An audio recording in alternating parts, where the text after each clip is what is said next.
Welcome to the Board of Clackamas County Commissioners Policy Session on June 15th, 2021. Welcome all. And Gary, can you tee it up, please? Yes, Chair Smith, thank you. First, Commissioner Savis will be out this morning due to another commitment, and Commissioner Schrader is on her way. We'll be here shortly.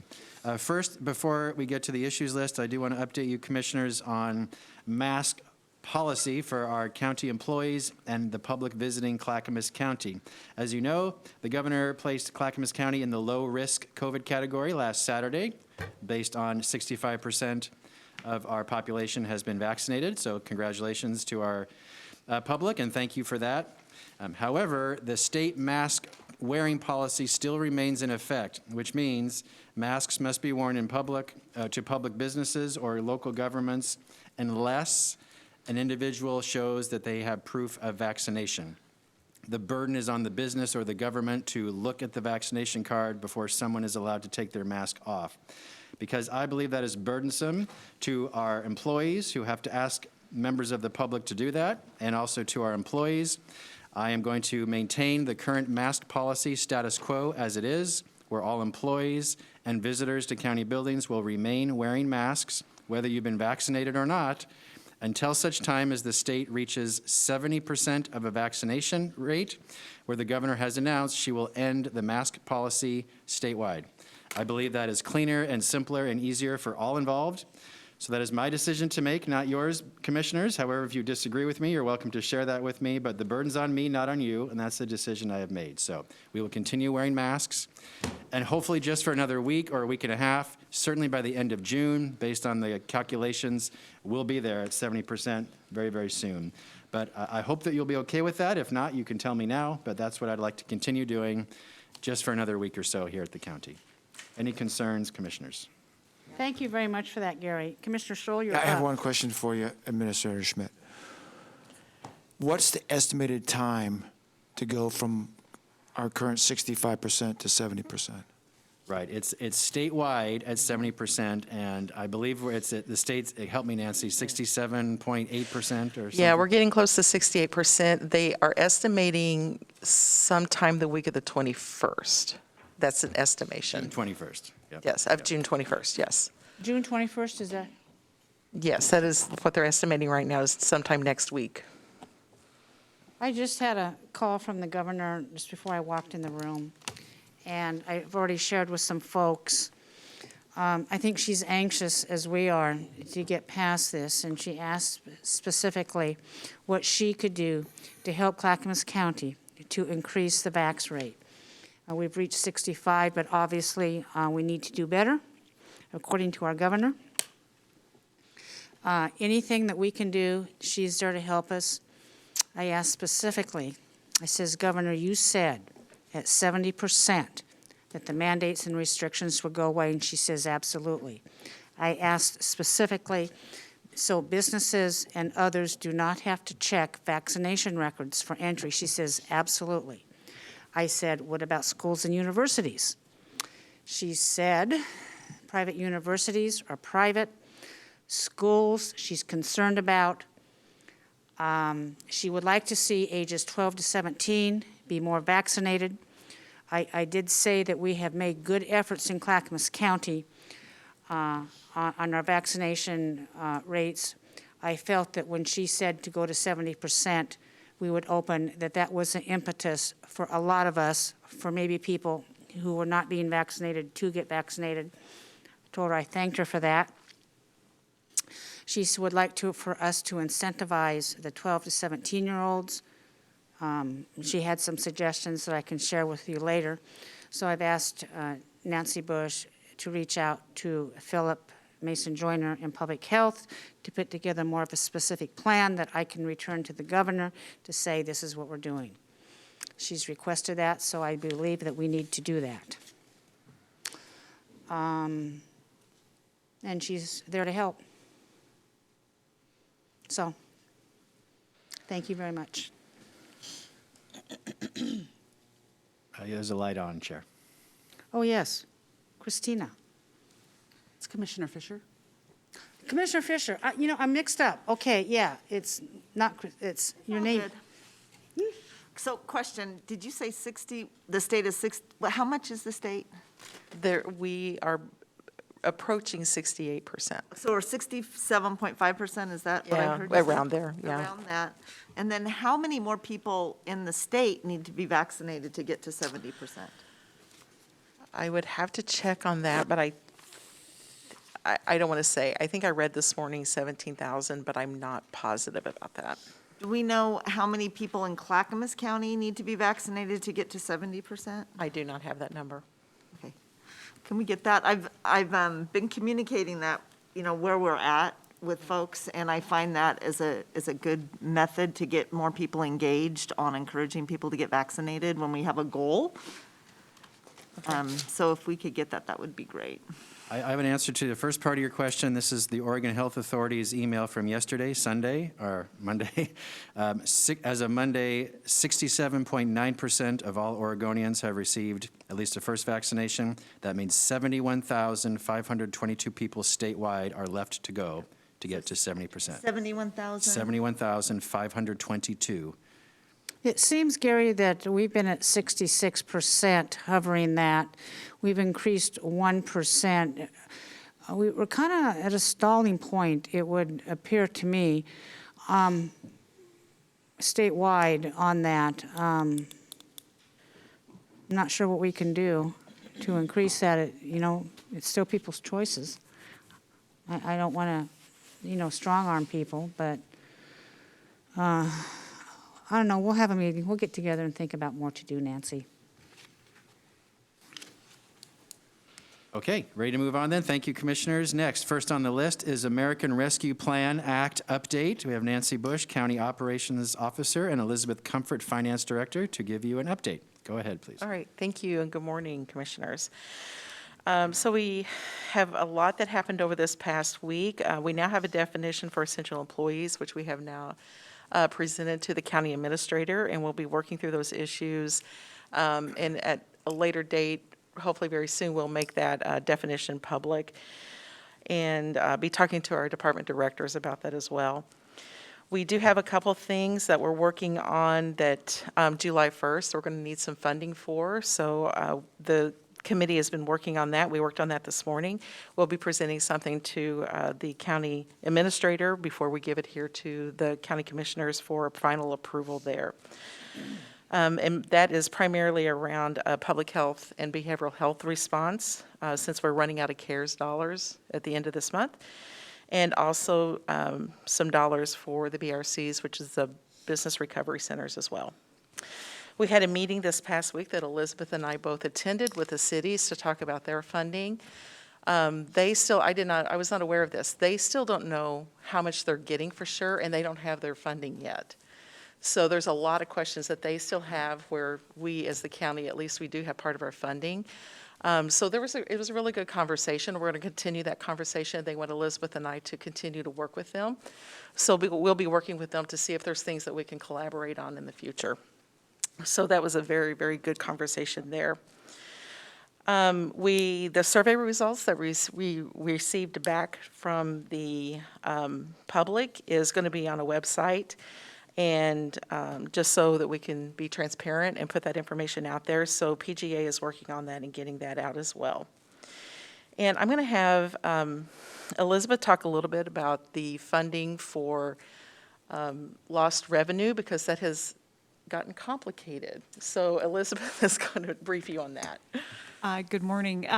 Unfortunately, I don't have it all clear yet. We're going to be submitting some questions for clarification on the lost revenue formula, as well as what we do with the data. There's a GFOA calculator that they've sent out to us last week, and I've been sharing that with folks here in the county to use. However, it does a forecast, what are we anticipating in future loss, which is interesting, as the guidelines have a certain date as to what loss has already been lost, and that's what we're using. So we have some questions to still sort out, and we'll keep you posted on that. I do want to address, we had a question, I believe, last week from Commissioner Savas about what if TriMet had some lost revenue, what would we be able to do to support them? each of the entities that are receiving ARPA funds is delegated then with the responsibility for those distribution of dollars. So if there are other entities that had revenue loss, then we would have to treat it as a grant program, like we are doing with our BRSs at the chambers. So at this time, I don't know if specifically TriMet was the example brought up, if that would be eligible, an eligible entity to distribute our funds to or not. Those are part of still the questions we're working out. Any other questions regarding the funding for this? Is there any guidelines regarding nonprofits in receiving this? Do they have to be a certain type of nonprofit? So far, the guidance that we're receiving is that it has to be related to COVID. So even the nonprofits, they've had to respond to COVID, those types of things. So there is that limitation that we're seeing right now. So of course, the guidance, we still have that open comment period until July 19th, but that's what's in the guidance at this time. I'm talking about the Treasury guidelines. Yeah, yes, ma'am. Yeah, okay, got it. Commissioner Fisher?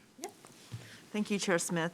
So I've been talking with Martine, our equity officer, about how we will be setting up the framework to have an equity lens for the ARPA dollars. And I'm just interested in what is our time frame about bringing that to the commission and to have a fuller discussion about the criteria, and all of the elements So the about group, that. I'm sorry. No, that's, The group is working on the criteria at this time, and Martine is a part of that particular group. I'm hoping maybe the first part of July. And also the first part of July, we should also be seeing where some of the other dollars are going, because the commissioners have also had the conversation about making sure we aren't, doing some double funding.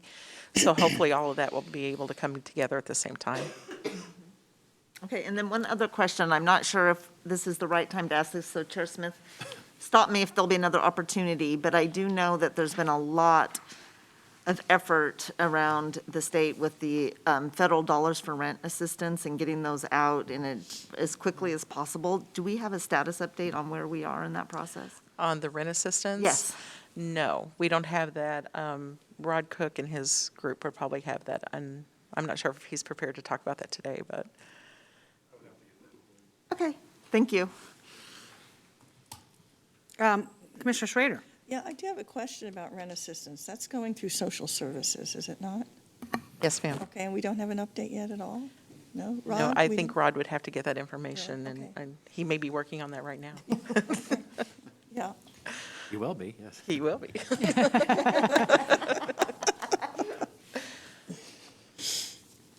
Okay, any other comments for our presenters today? Thank you, Gary. Thank you, Elizabeth and Nancy. Next, COVID-19 Emergency Declaration Land Use Permit Extension Request for Ever Fresh Fruit Company. There was a memo in your packet. Dan Johnson, Director of Transportation and Development. Please go ahead. Thank you so much. Administrator Smith, oh my gosh, and Board of County Commissioners, it shouldn't be a struggle. I'm up here like every week. Thanks so much for the time. A number of weeks ago, you approved revisions to the COVID Emergency Declaration to allow an extension for land use approvals on certain permits that had expired due to COVID circumstances. The information is in your packet. In short, this is a request from Ever Fresh Fruit Company. Original land use application was for a 61,000 square foot facility, expanding to be constructed in 2 phases. First phase was constructed, though the second phase was put on hold due to some of the uncertainty around the economic circumstances associated with the COVID pandemic. And essentially, they made the conscious decision to kind of hold back because they determined that a $15 million investment was too risky until they had more confidence in a full economic recovery. Essentially, based on the code that was adopted or the revisions to the emergency ordinance, the approval that you would give would extend this land use authorization or entitlement process until December 31st, 2022. Staff has reviewed the information and is in support of it, and we've got to answer any questions you might have at this time. Commissioner Scholl? Yeah, Dan, Ever Fresh Fruit Company is a big employer in the east end of the county. How much extension time did they need, did you say? When we adopted the the feasibility to do the extension, we did it to a date certain. So any request that comes in will be extended to that date. Okay. And so they feel confident that they can perform by that date? I would say they are hopeful. There's probably some still uncertainty around the marketplace right now. And I want to make sure we're very clear. There is never a limitation on their ability to reapply at a later date should they wish to. This is simply an extension of their current approval that allows them a little more time to kind of assess the economic circumstances. I see, thanks. Any other questions for Dan? Gary, what's our action that we take on this? If you approve, if you would make a motion to approve, please. I'll accept a motion at this time. So moved? Second? Commissioner Scholl has moved. We accept the application for extension of Everfresh Fruit Company. Commissioner Schrader has seconded. Any other comments? Shannon, please take the poll. Commissioner Schrader, Aye. Commissioner Fisher, Aye. Commissioner Scholl, Aye. Chair Smith. Aye, motion passes. Thank you, Dan. Thank you. Next, a policy draft, sale and purchase of county-owned property. Commissioners, there is a draft policy in your packet. You discussed this at an executive session several months ago and then briefly at issues after that. This is to create a policy that says Clackamas County will not sell county-owned property to any current county employee, current county elected official, volunteer interns, or members of their households or relatives. This came about because there was a potential for a conflict where a county employee did purchase some county-owned property, perfectly legal, above board, yet it sort of created the perception that does our employees have kind of insider knowledge of these type of actions? And the answer is no, but maybe. So because of that, at your request, staff has prepared this policy. So today the question is, would you like to move forward to a full policy session to discuss, or do you want to kill it right now and be done with it? I'll entertain comments on this. Commissioner Fisher, No, I don't have any. you're done, okay. Commissioner Scholl? I think we should proceed with this. I think it's a good idea. I do too. We have some specific language in here. Commissioners, if we proceed, do we like the language that's listed here? I understand it's a all-out prohibition on any county employee, relative, or any volunteer of the county. Correct, Gary? Yep, or intern, or members of households or relatives. Members of households or relatives, okay. Commissioners, do we have any problem with that language at this time? Gary, go ahead and bring it to a policy session. The only exception is if it is a foreclosure property where the property is owned by that employee, official, volunteer, intern. A foreclosed property. Now, Buy so that. this commission gets a list of properties every year that have been taken back for failure of property taxes, correct? Correct, yes. Is that considered a foreclosed property? Stephen? Yeah. Yes, it would be. Okay, but we have foreclosures for other reasons, for instance, failure to make mortgage payments. This doesn't address that. This just addresses the properties the county takes for failure of property taxes? It would revert to county ownership for failure to pay property taxes, correct. Okay, that's good to know. Okay. All right, we'll bring it to a policy session where you can further look at the language there, but just want to get your head nod to move forward, otherwise we wouldn't go forward. But we'll do Okay. that. We'll schedule a policy session. Thank you, Commissioners. Next, Small Grants 2021 process. Caroline Hill from County Administration. There you are. Please go ahead. Good morning, Commissioners and Administrator Schmidt. My name is Caroline Hill from County Admin, and I'm here to talk about the 2021 small grant cycle. The board is set to approve the budget at tomorrow's business meeting, which will include $250,000 that the Budget Committee has set aside for the continuation of the small grants program. This will be the 13th year of the program.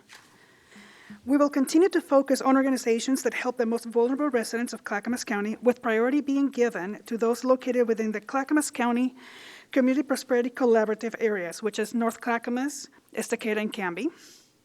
Last year, we added the following criteria: to fill an anticipated expense gap due to COVID, focus on serving Black, Indigenous, and people of color, and encourage partnerships to increase community impact. We plan to continue to use this criteria. The cycle will open for applications on July 1 and will remain open through August 23rd. A press release and social media are set to go starting on June 28th, and I'm happy to answer any questions. So what is the criteria for this year? Are you adopting the same criteria that you did last year? Yeah, so the original criteria was to help organizations that serve the most vulnerable people in Clackamas County. That will continue to be like the #1 goal. But since last year, because of COVID, we heard from the organizations that they were being severely impacted by COVID, we decided to add it as a part of the criteria. And because even though the restrictions are still are lifting, the impacts are still happening from COVID. So we want to continue to give priority to those groups. Do you, when you do the criteria or the selection process, do you set aside organizations that already receive taxpayer money for the operations of their groups, or organizations that are fully funded by Clackamas County? I understand some of those folks apply, and my concern is this. They already receive a good amount of taxpayer money or grant money. I would like to see at least look through the lens of those who are not so fortunate maybe in receiving those type of funds. Yes, it is part of the application process that they specify what kind of funding they're already receiving from Clackamas County and which department, and that is taken in consideration. But yeah, we can make it more specific in the language if you wish. Okay. Yeah. Can you tell me last year how many new organizations or entities received funding? Do you know? Not off the top of my head, but I can look it up for you. Yeah. I guess what I'm saying, is it the same groups applying over and over and over and the same groups getting it? I mean, I don't know. Some are, but we also have increased, through social media and through advertisement and stuff, we have increased our outreach, and we have received new applicants in the last couple of years. We have definitely done that, yes. Okay. Good. Okay, thank you. Any more questions for Caroline Hill? Seeing none. Go forward, Caroline. Thank you very much. If I may, Chair, I'd like to add a quick item. Rod Cook, Director of Health, Housing, and Human Services, has an answer for you on the rental assistance, so he can get that to you right now. Rod, please go ahead. Wonderful, Rod. Good morning. I've been in touch with Brenda Durbin, Director of Social Services, and she says that there's actually 3 funds available for rent assistance, and all are up and operating. Some we've outsourced to nonprofits, local nonprofits, to help distribute, some within. And then there's a state portal. That's the new portal, and there's been 1,000 applications that have come in through the state portal to date. And so that's so they're out and going and moving towards the renters. Question, do we know, so you say 1,000 from the state, is that Clackamas County or is that statewide, 1,000 statewide? Clackamas County. Okay. And then we'll get updates. Can we get updates? I don't want to create more work at all. I would just like to know what the need is in Clackamas County, like how many people are applying and receiving this support. Okay, we'll keep you updated on that. If that's possible. I don't want to create extra work. There's enough work going around right now. I think we'll be able to keep you updated on that. Can you update the full board either at issues or in an email frequently, please? All right, thank you. Thank you. Thank you very much, Gary. Thank you, Rod. All right, next, review of your business meeting agenda for tomorrow, Wednesday, June 16th, 2021. It is a day earlier due to the Juneteenth holiday this Thursday. So tomorrow, Wednesday, June 16th, 10 a.m. is your business meeting. You'll have wildfire updates, COVID updates, and the big item is adoption, hopefully, of the county's budget and your 7 special district budgets. There'll be a total of 8 budget public hearings. This meeting will be long. It will last between 2 to 3 to 4 hours, depending on how many members of the public come to testify. So that will be tomorrow. The consent agenda at this point only has 1 item, and I'll ask for those requests coming up later today. We hold all of those until next week unless absolutely necessary, because it will already be a long meeting for tomorrow. But if you have any questions on the proposed budgets, please let me or Elizabeth know prior to tomorrow, and we can get those answered for you. Do you recommend that we take a pause or a quick food break partway through this. I'm thinking at noon, I'm going to recess us for 15 minutes. At that point, commissioners, be prepared to have a quick snack or lunch or whatever it is that you like to do, and so we can come back energized and ready to finish it up. Yep, absolutely. Great, thank you. Next, board liaison assignments. Chair Smith. Oh, thank you very much. Commissioners, in January, we set and chose our liaison assignments, and now, because of changes that have happened, we're going to redo those today. And I'm going to recommend that we look at all of the liaison assignments, every single person on here. And I am open to suggestions, but I also have some recommendations, what I would like to see on this. I would like any commissioner who wants to take Commissioner Scholl's assignments to speak up. I will say I will be the County Fair Board liaison. I've already reached out, I've already spoken to them on that, and I'm going to work with them on the finalization or the beginning of some projects that hopefully they're going to get funding for on that. I have a deep, deep association with the Canby Fair Board and the people on there because of my past alliances and my farming activities and so forth. Commissioner Schrader. Yeah, I would be very interested in working with the Council of Forest Trust Lands, if that's possible. I think that Is that something that you want to do? No, I think, I think you ought to do ONC. yeah, I'm doing yeah. ONC, You're and that doing frankly ONC, is and I think quite a bit. this So the is- Council of Forest Trust Lands is fine. We'll put Schrader Okay. on that. Just a minute, I'm going through my mini papers here. We also have available the Region 1 Area Commission on Transportation. I believe Paul is on that. We need an alternate for that. I will not be serving on that. County Parks Advisory Board, Fair Board, I'm taking. County Forestry Advisory Board. I could do that because of my forestry I did that previously, and since I'm doing ONC County Lands and I have a forestry background, I could do that as well. We also have the Veterans Advisory Committee that's available on that. Who would like to do that? I'm wondering if Paul wants to do that. Well, we could do it together. Is Okay, that I'm going to okay? put, and we'll ask Paul if that's what he wants to do. Okay. Joint Policy Advisor Committee, JPACT, and the Region 1, those two are open. I believe Paul's on both of those. Yeah, and I think he's the best one, quite frankly, because he has the depth of knowledge and the long time He does, and experience these are the alternate positions if he can't attend. I will not be attending any of those. I'm wondering if maybe we can split those between Commissioner Fisher and Schrader. Okay. To As just an alternate- alternate. I think we need to support each other if one of us can't attend, to just fill in whenever that's needed. And we so. can let our policy advisors know, and who's ever available, and I think that's good. And I'm going to recommend something that we've not done before. I want to take a look at H3S, and I think it's time, because of the enormity of what H3S does, I'm thinking about splitting the liaison assignments between housing and health. And I want the board to seriously take a look at that. I've written down, for instance, we need to split these up. We have, of course, County Housing Authority, HAC. I think one or two commissioners over here. Then we also have the Coordinated Care Organizations, the Community Health Council, and Public Health. And I think those each deserve some attention.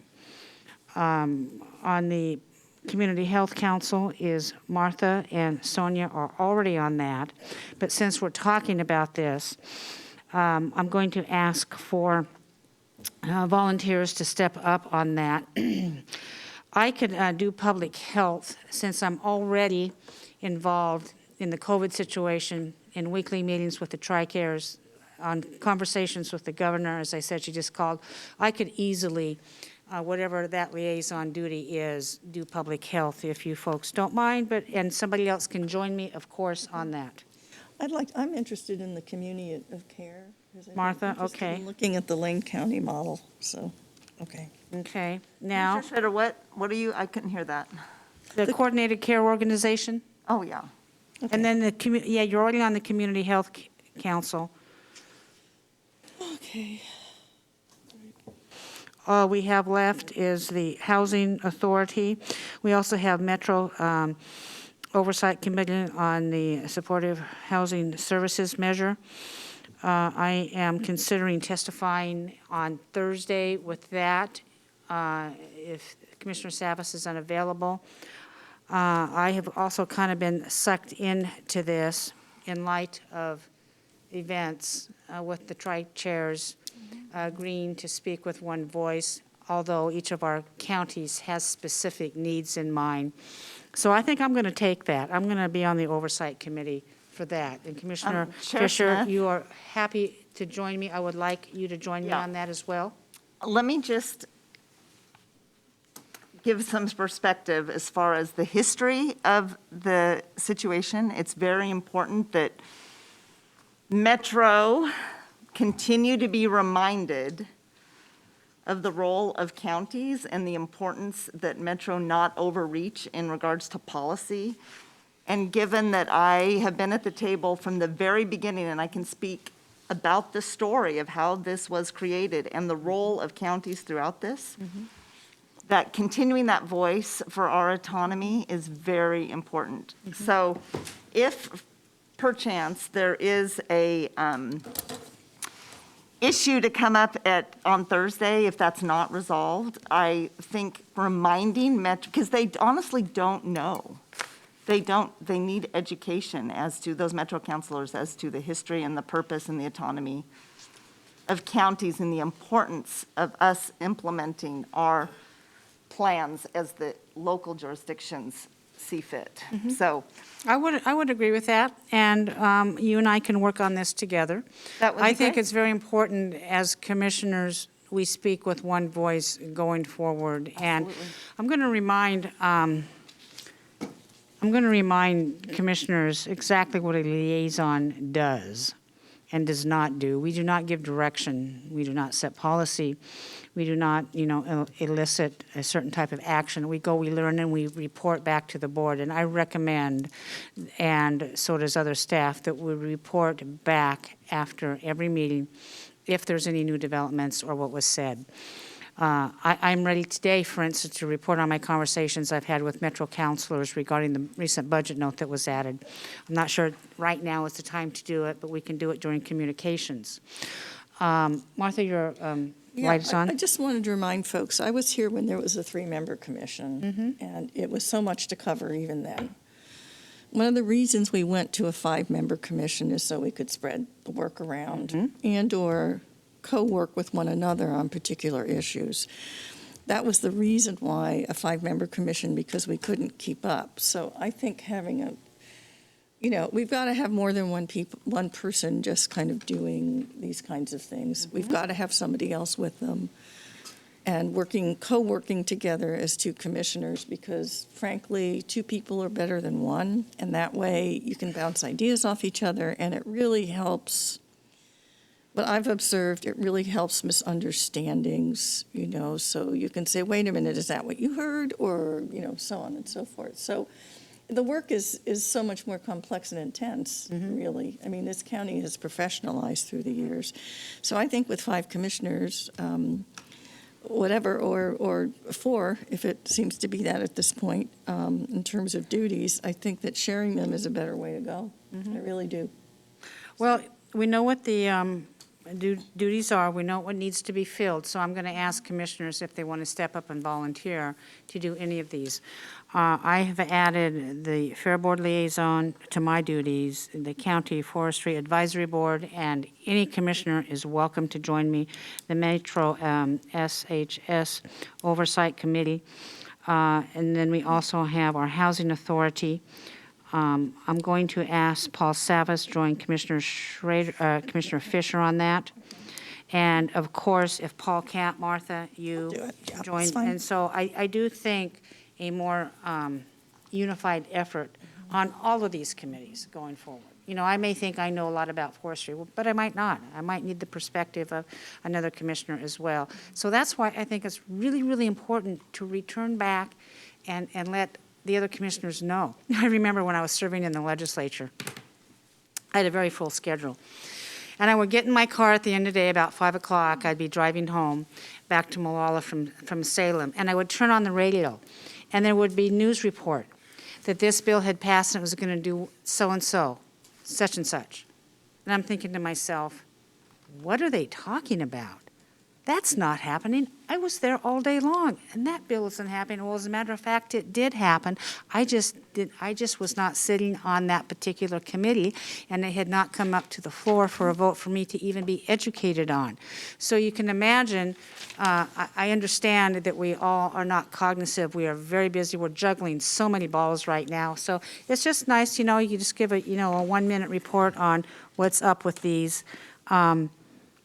Which would be really good.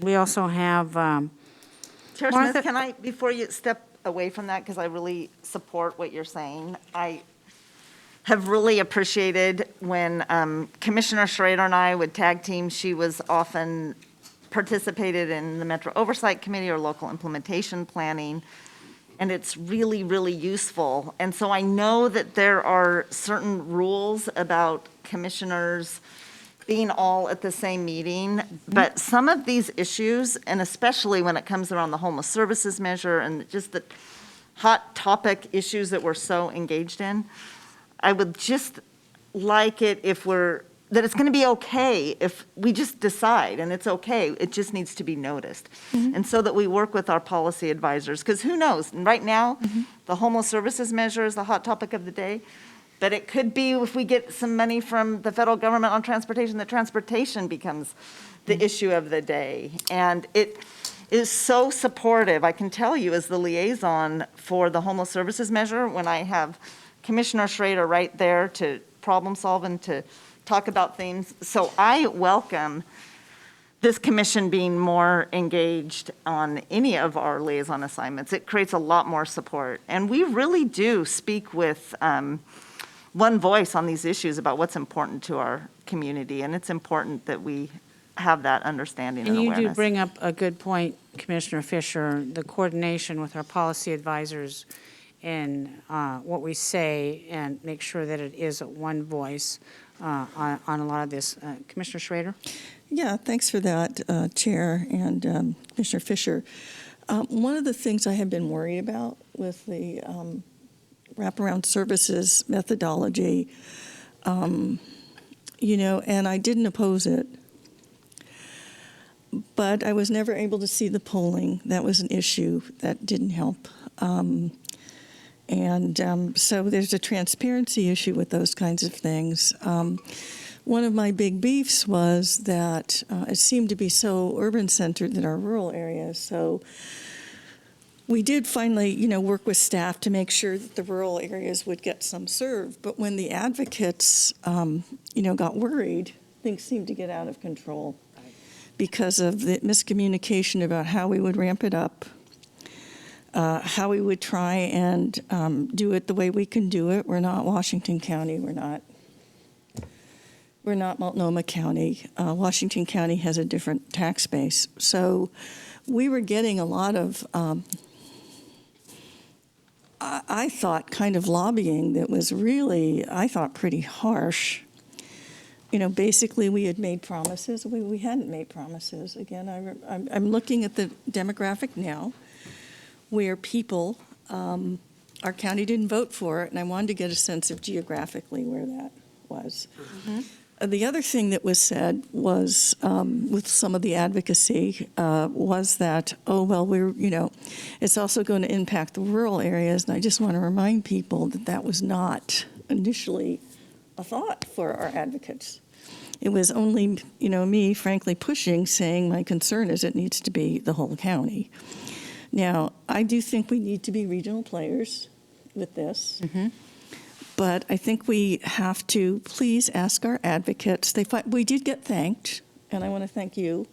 Finally, we did get a message thanking Commissioner Fisher and Commissioner Savas and I for our hard work trying to keep this calm down. But I also thought you should have been thanked, and the commission probably should have been thanked, because we are really moving ahead with something that, by and large, we're going to be doing it because we want to help people who are houseless, and we want to really be partners in the region. But people need to understand, for us, it's a much heavier lift because, it really was a proposal that was really originated with Deborah Kafori and Ted Wheeler, quite frankly, in Portland. Okay. And we had a close friend, Bob Stoll, who I love dearly, who kind of took that up as the charge. Part of the reason why it didn't pass in our county was because I think it was perceived largely as a top-down piece. So I'm more than willing to go forward, but I'm really going to ask the advocates to have patience with us, to really understand the tensions that we have to deal with in this county. We saw them last week at our meeting. The tension we have between an electorate that the electorate is still feeling uncertain, worried about the dollars, in my opinion, really did not understand the measure. They did vote for the housing measure for sticks and bricks. So I'm not trying to be negative, but I'm trying to point out that information to the advocacy groups has to be clear and concise, and that we need to let them know we're on their side. But the kind of pushback we get as if we're not doing anything, to me, is very disturbing. As someone who's worked on social justice issues since I've moved to this county, oftentimes before anybody else was looking at those kinds of issues. So, not that I'm virtue signaling. I mean, I'm sorry if I did that, but I think that we need to understand that's one of the reasons I think we need more voices on that, to push back a little bit, not in a negative way, but just to say, hey, we're not going to allow people to be out on the street to the best of our ability, but let us do our jobs, and let us do it with the space that we need to figure things out. So I personally would welcome multiple voices. Yeah. I don't, and maybe I will blame myself because I didn't really think that my voice was being heard, quite frankly, when these discussions were going on. And what was particularly upsetting to me was when I found out that, I don't know why we didn't get this information, no harm, no foul, but when we realized that we were going to have a whole group of people who are potentially going to be houseless because of what we were doing with the measure. So we're trying to take care of that first, so people. And those people will not be out on the street. No, but it was something that if we had more time sooner, it would have given us a little more leverage to figure it out. So, And that's the kind of stuff I'm talking about when we. Chair Smith, can I just respond to Commissioner Schrader real quick? I just want to let you know, and maybe I didn't do a very good job communicating this, but your voice, the rest of the commission, Jill Smith, when the measure was being formed, we fought really hard when the advocates wanted to not have any displacement of funds, that we made sure that was county-wide so that we could redistribute our current dollars to the rural areas. And that was a great deal as part of your voice. So you were absolutely heard in that, and we fought really hard to really carve out the unique geographic needs of Clackamas County. So thank you for that. No, and I know you did, but I think that if I hadn't pushed it, I wondered if it would have happened. I think communicating that, because largely I think that the urban areas, we have urban and rural, and sometimes I don't think the people up north really understand the nature of this county in a way that makes me feel comfortable with that. But that's neither here nor there, so anyway. Okay. any other comments regarding any of these liaison positions? Commissioner Scholl. Oh, sorry. Go ahead, Commissioner Scholl. Yes. could you state for the record any observed actions or failure to act on my part as a liaison that has led you to this decision to eliminate my liaison duties? I think it was made very clear, I'm asking Commissioner you to state Shull. it again. It was made very clear during a previous policy session, was that, Gary? Or was it a issues on a Tuesday?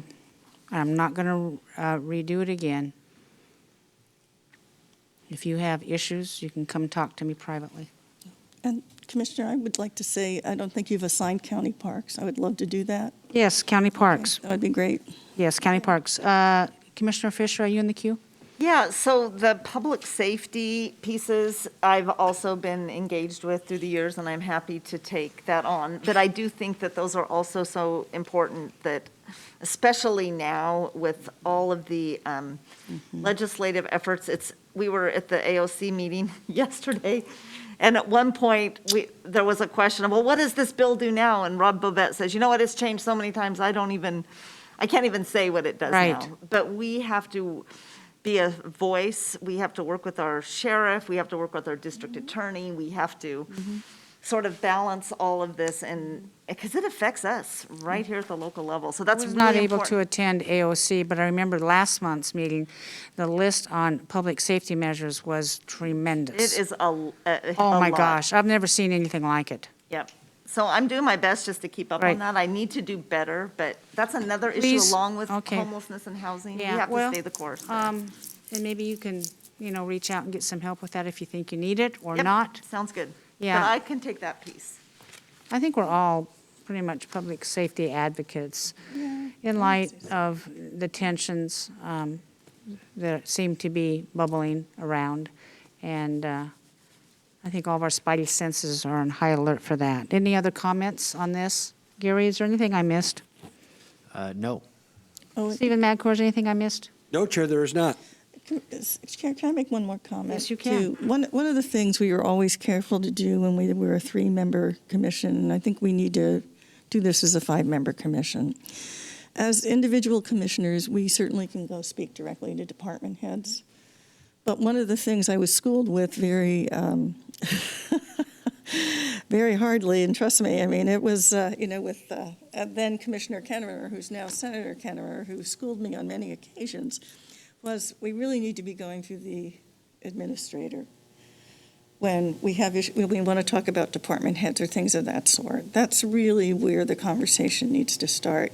I once circumvented that and got slapped down pretty hard with the two, well, those are the two uncles, who were teaching Yes. the niece how to behave. And I was booted from MPAC too, actually, as a matter of fact, because so I've experienced it all. But I really just want to stress that, I know that we have a tendency, we want to go to directors directly, but honestly, we should be running it all through Gary first before we take an initiative like that. No, I mean, really, I did something once where I came unglued over something, it was ridiculous, and Bill, he kind of said, listen, that's, da-da-da-da-da, and actually I apologized. I said, yeah, you're right. He was actually speechless because he thought I was actually listening to him for a change. So, Gary, if that's okay with you, I think any department head, yeah, you can talk to us, but let's try and run it through the administrator because what happens is people think that, we all have great ideas as single commissioners, we really do. But sometimes if we put staff in a position where we haven't bounced it off each other, then they're going to kind of take and run with it, and then everybody gets blindsided. So I would just say that as a protocol for commissioners. I would agree. Yeah, so. And I would certainly not want to be in the position of myself directing any action on one of our department heads or managers to do X, Y, and Z when I know that the full commission has not had an opportunity to view that. Commissioner Fisher, are you in? Yeah, just since we're cleaning this up, I am no longer serving on the Here Together Advisory Committee. That is just an advocacy group, and electeds are not included, so that needs to be taken Oh, off okay. of my list. Okay. Thank you. And then Chair Smith, while we're just talking about this, you were going to, I'm very interested in the emergency Yes. group that you are convening. Yes. And I just think that's so important. I do too. That's another one that we need probably a larger. You know, I'm glad absolutely you brought that essential. up, because staff is working on putting that together. The staff has been paying attention to the things I've been saying, that you have been saying, and our group has been saying, and I believe that we're starting to zero in on what to do with that. Right, Gary? Yes, Emily Klepper and I are working collaboratively to bring back to you a proposal of exactly what this group looks like. And so thank you for your patience. There's been a lot of other stuff going on right now, and we're sorry for the delay, but we'll be with you shortly on what a proposed structure could look like for your approval. And just so you know, my view on that group is just not internal, but it's really collaborative, and it's, you know, county-wide. And I've had a lot of interest in my mayors and chair meeting, other groups, even some business organizations, the chambers. So I really look at it globally. It's a very large vision I have. And just, for instance, when I met with the Red Cross folks about a month ago, you know, they offer services, and they go out into communities and teach people how to be first responders in setting up shelters in your own little communities, which is something that is very near and dear to my heart, because I keep saying, don't expect government to come out and always save you, because government may not be able to, because government is people too. So I would like to set up centers, set up leadership posts in every single community in the county is really my goal. And, you know, the Red Cross can assist us in that, which I thought was so cool when I heard that. That's just one of the things we can do. And the county can help provide supplies for stuff like that too. And that was really exciting when I heard that. Doesn't take much to ring my bell, but that was quite But the as that's being information. developed, that might be another area where we want commissioners to rotate in and out, just so that we get everybody educated on all aspects of emergency management, and really understanding that deeply so that we know what our role is. I mean, I just hope we don't have another major crisis. But one thing that we need to, if we do, when COVID hit, one thing that I did is I funneled everything through the chair. I did not bother my county administrator. I funneled all the things I was getting from all of the community to the chair, and then the chair was to communicate. And I don't know if my other commissioners did that, because we couldn't all just have a conversation. Everything was so emergent. But things like that, we need to have a sort of a command and control, even from us as the ombudsmans with the community. And my suggestion would be that we do our work, we communicate with our constituents, and then we share it with the chair to chair, so that there's a streamline. That's great. That'll work. Gary, what's up next? All right, new topic, church accessory uses. Chair Smith. Yes, I would like to add, I'm asking if the board would like to do this, add to the minor amendments package that was previously approved for 2021, that we approve and adding accessory uses to churches. I had kind of dropped the ball, and it's my omission why this didn't get added. I've been talking with staff, and I believe I've talked with the board on this, to add health. We have a Rolling Hills Church in Clackamas County that is providing a clinic, and I would like to include in language allowing churches to provide health care services, including counseling, because they're probably already doing it, and the counseling part. Not all churches are capable of holding a clinic facilities like what's happening at Rolling Hills Church. I don't think we're going to see a whole barrage of churches all of a sudden setting up, because I would encourage all the commissioners to go out and view this particular healthcare facility.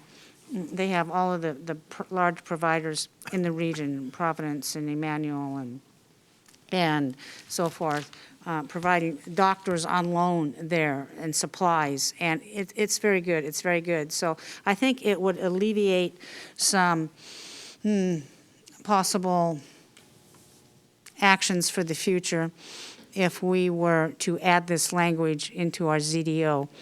And one of the first meetings that I had when I assumed my chair duties is I sat down with Dan and Jennifer and maybe Martha at the time, and maybe even Stephen was there, and I said, you know, with COVID, it's going to be changing our society in the way we deliver services.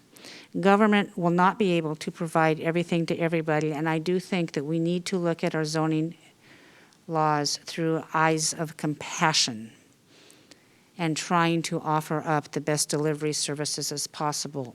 If we have churches who are willing to do this for healthcare and counseling, that should be an allowed use. And I'm very firm on that. I would like that to be added in the ZDOs. I have also stated publicly that I think schools should be added to churches as well. I believe that was also overlooked, and that is my fault for not ensuring that be in there. Because the situation with COVID, going forward, there are many parents who are concerned about our public health system, our public school system, and from everything from being vaccinated to being the curriculum taught to and I hear and I see this a lot in our county. And so it is, if we allow schools in our churches, it's more opportunity and it's more choice for our people. So with that in mind, Gary, how do we do this? Dan Johnson, how do we do this? Come on to the table, please. Or Jennifer, or either or. Jen, go ahead. Dan Johnson, Director of Department of Transportation and Development. We put forward to you, this board, a small amendments package as a part of our long-range work program some time ago. Had a number of minor amendments that we were looking to do within the ZDO, and we brought those forward to you already. Simply, this would be adding one more project, focused on the ability for some of our religious organizations to provide health services as described by the chair. We believe we have capacity to add it in. We don't believe it to be very controversial, but I've been wrong before. I want to make sure, and for the record, this is allowing those types of uses in churches throughout the county, not just one specific church. So it would allow more flexibility within our zoning and development ordinance to allow uses as described. Would you like to add anything to that, Jennifer? Maybe just clarification, schools are already permitted, so there is a pathway for that. Good. And of course, religious education is allowed as an accessory use. Sure. But a traditional K through 12 school does have a pathway in the code. Well, that's good to hear, Jennifer. Thank you. But the medical piece, we would need to add to the list. The notice for the minor amendments package is scheduled to go Monday. So so we would need a decision today unless you want me to push that out farther. I'm sorry, I didn't hear. Sure, the minor amendments package, the notice for that is going out Monday. So I'll need a decision today if you want this in that package, can or do I that. would have to delay it. Thank you. Martha? Yeah, I would definitely support this, but my only question is that, we have had some institutions where, where it's, there's safety issues, permitting issues, electric, water, all those kinds of things. So that would not remove those kinds of requirements. Am I correct? That's correct. Because I know we had one issue with a group that was housing people, but it wasn't meeting safety, those kinds of permitting issues that, you're not doing it to be over-regulatory as much as it's the knowledge of how you keep people safe in buildings, so. Right. That's a process through our land use process in our code. Right. It does not exempt you from any kind of building, structural, electrical, Okay. plumbing requirements that are required by the state of Oregon. Okay, great. Commissioner Fisher? Yeah, I'm just trying to wrap my brain around why this wouldn't have just been part of our thinking for a long time. Is there a public policy rationale that has kept these kinds of uses out of churches? I'm only aware that we've ever been asked the question once about medical services. And that's in conjunction with Rolling Hills, as the chair mentioned. And I think the issue is the code is vague. We have not told them that there isn't a pathway. We've offered them several options. In fact, I have a meeting with them, I think, next week, where they are considering using an existing pathway. But the code is unclear. And so if we get a little more specific about the types of accessory uses that are allowed, it just will clear that up for folks moving forward. Okay. Great. Thank you. Commissioner Scholl? Now, do I understand this correctly, that this has to do with allowing churches to provide spaces and facilities so that healthcare entities can do outreach to the poor at that site? It's not like the church is actually administering this. I don't They're just believe we would have providing any kind of spaces, correct? specificity. Oh, I'm sorry, my apologize. Please continue. Oh, the question was that this is about the churches being allowed to provide spaces and facilities so that medical or healthcare entities can do outreach at those locations, correct? We're not like talking about making the church into a medical type administration. No, there would be size requirements, proportional size requirements associated with it, so it wouldn't become a majority of the use of this site. It's almost like an accessory use. And I don't think the code would get to that level of specificity that would say who gets to operate it. It would simply say there is the ability to operate, and then that church can decide if they want to operate that or if they want to contract with a third party to help them operate that for the community. Okay. In the case of Rolling Hills, they set up, and on the side to this, Commissioner Scholl, they set up a separate, I believe, 501c3 entity to provide medical treatment, and then sought out, because they have a medical director and everything there, and they have nurses, and so they sought out outside help, and most of their supplies are being provided free of charge. And this particular church really services the most needy and sought-after medical care in our county. They really do. Okay. How do we add it, Gary? I recommend a motion to approve, and we'll add it to the plan. I will accept a motion to approve healthcare services, including counseling, as accessory uses to churches in the minor amendments package. So move. The motion has been made by me and seconded by Commissioner Schrader. Do we have any comments? Hearing none, Shannon, would you please take the poll? Commissioner Scholl, Aye.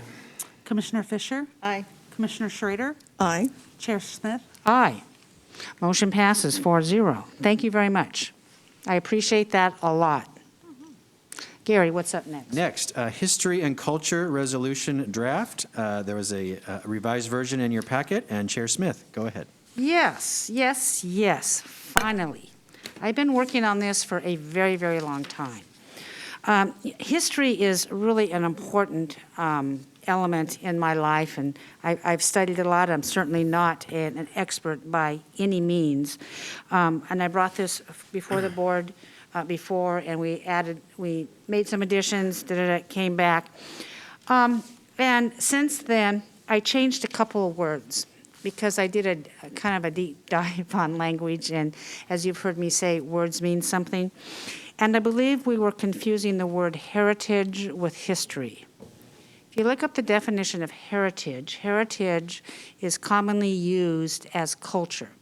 Heritage does not mean history. Heritage means culture. So I went back, and Tracy Moran was helping with this, and Emily Kepler. I says, where's the word history in this? I want to talk about history. History means something. History is our past as we bring it forward to live in the future.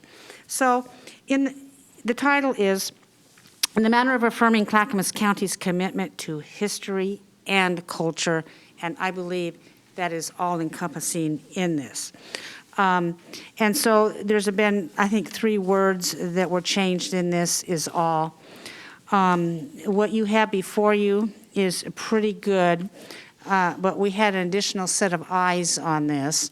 And if I would direct commissioners to the 3rd paragraph that starts whereas, and we list the tribes, and we say, and other tribes and bands who live and visited here from time immemorial and who continue to live here. Continue to live here. I would like those words added, if that's not a problem.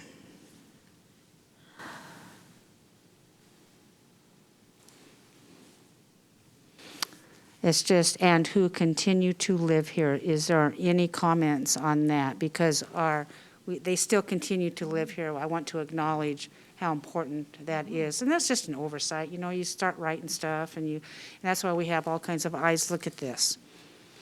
So I'll accept a motion to accept this commitment, this resolution, with the additional language, and who continue to live here on paragraph 3.